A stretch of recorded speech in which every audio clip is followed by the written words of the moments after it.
नमस्कार सभी साथियों को। मित्रों, अलाउद्दीन जो खिलजी है, उसने चित्तौड़ पर जो अधिकार किया, एक पर्सन एग्जाम में आपका वहां से बनता है। और मैं मन चाहूंगा आप लोगों का, और मैं बिल्कुल अगर अच्छा काम करूं तो आप लोग साथियों चैनल को सब्सक्राइब करेंगे, लाइक करेंगे, क्लास को शेयर भी करेंगे। और बिल्कुल मैं आपके कमेंट बॉक्स में तालियों की गड़गड़ाहट चाहता हूं।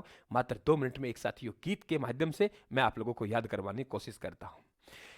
कहानी पद्मावत पद्मावत पद्मा मलिक मोहम्मद जायसी ने शेरशाह सूरी के समय 1540 में पद्मावत लिखा।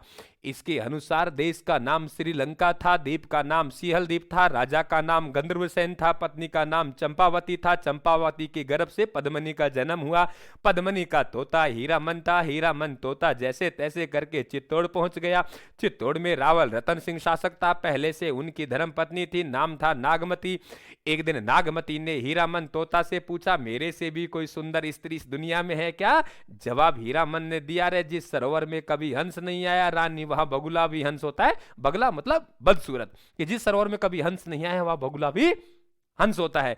जिस सरोवर में कभी हंस नहीं आया वहां बगुला भी हंस होता है। ये बात बता रहे था हीरामन तोता, समझा रहा था नागमती से सुंदरता देखे तो रानी पद्मनी की देखो बात पल्ले पड़ गई रावल रतन सिंह के। रावल रतन सिंह ने हीरामन से पूछा, रे कौन कौन क्या क्या बातें कर रहा है? हीरामन तोता ने बताया, और जैसे तैसे करके हीरामन तोता लेके रावल रतन सिंह को श्रीलंका पहुंच गया। वहां पद्मनी से विवाह रचाया।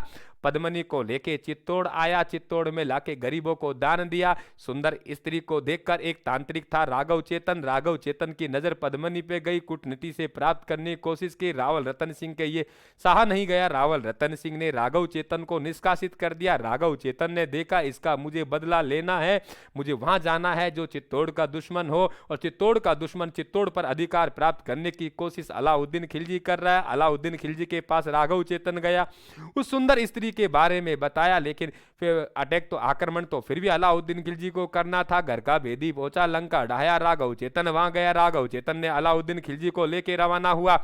तिथि एग्जाम में पूछी जाती है, दिल्ली से कब रवाना हुआ? चित्तौड़ पे अधिकार कब किया? ध्यान रखना, दिल्ली से रवाना हुआ 28 जनवरी 1303 को। चित्तौड़ पे अधिकार की तिथि की बात करें 26 अगस्त 1303 बता देना। चित्तौड़ का पहला साका है, तिथि एग्जामिनर पूछे उन्हें बतला देना। तिथि आपके याद हो गई होगी, 28 अगस्त 1303 को चित्तौड़ पर अधिकार किया। अधिकार करके अपने पुत्र चित्तौड़ खिजरा खां को चित्तौड़ सौंप दिया। चित्तौड़ का नाम खिजराबाद रख दिया। उधर रावल रतन सिंह की बात बतलाएं। अलाउद्दीन खिलजी चित्तौड़ आया, धोखे से रावल रतन सिंह को बंदी बनाया। रावल रतन सिंह को दिल्ली ले गया।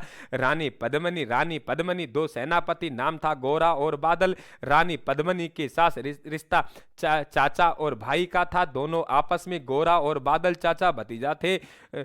सैनिकों को राजपूत महिलाओं के वेश में दिल्ली ले गई पद्मनी। जैसे तैसे करके रावल रतन सिंह को छुड़वाया, लेके चित्तौड़ आ गए। पीछे पीछे से अलाउद्दीन खिलजी ने आक्रमण किया। यहां पे हुआ चित्तौड़ का पहला साका, मालूम है आप लोगों को। पहले केसरिया होगा फिर जौहर होगा। केसरिया की बात आए तो रावल रतन सिंह और इनके सेनापति गोरा और बादल ने खूब तलवार चलाई, लड़ते हुए वीर गति को प्राप्त हो गए। इसे कहते हैं केसरिया।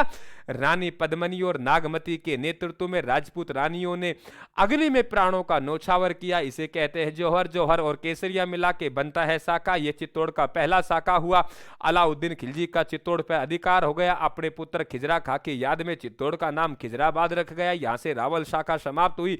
ध्यान रखें, रावल शाखा समाप्त हुई 1303 में। अलाउद्दीन खिलजी ने अधिकार किया, चित्तौड़ का नाम खिजराबाद रखा। ध्यान रहे, खिजरा खां को छोड़ के गया। खिजरा खां का मन नहीं लगा। खिजरा खां ने कानड़ देव के भाई जालोर के मालदेव चौहान को चित्तौड़ सौंप दिया। मालदेव चौहान लंबी लंबी मूछा रखा करता था, जिसे मूछाला मालदेव कहते हैं। ध्यान में रहे, जालोर के रहने वाले थे, लंबी लंबी मूछे रखता था, मूछाला मालदेव कहलाया। कानड़ देव चौहान का भाई मालदेव चौहान को खिजरा खां ने चित्तौड़ दिया। मालदेव चौहान के पुत्रों का अधिकार था। उधर से राणा शाखा से 1326 की कहानी बताता हूं। 1326 में राणा हमीर था, उन्होंने मालदेव चौहान के पुत्रों को पराजित करके चित्तौड़ पर अधिकार किया, खोई हुई सत्ता को प्राप्त किया। यही बात बतलाना चाहता था मित्रों। आप लोग घंटे घंटे 2-2 घंटे में रावल रतन सिंह को पढ़ता था। नाम है मेरा अशोक मीणा, अलवर का रहने वाला हूं। अलवर में राजगढ़ तहसील है, आदिवासी समुदाय से निवास करता हूं। ध्यान रहे साथियों, ऐसी क्लास को प्राप्त करने के लिए हमारे चैनल को सब्सक्राइब कीजिए। राम राम साहब, धन्यवाद।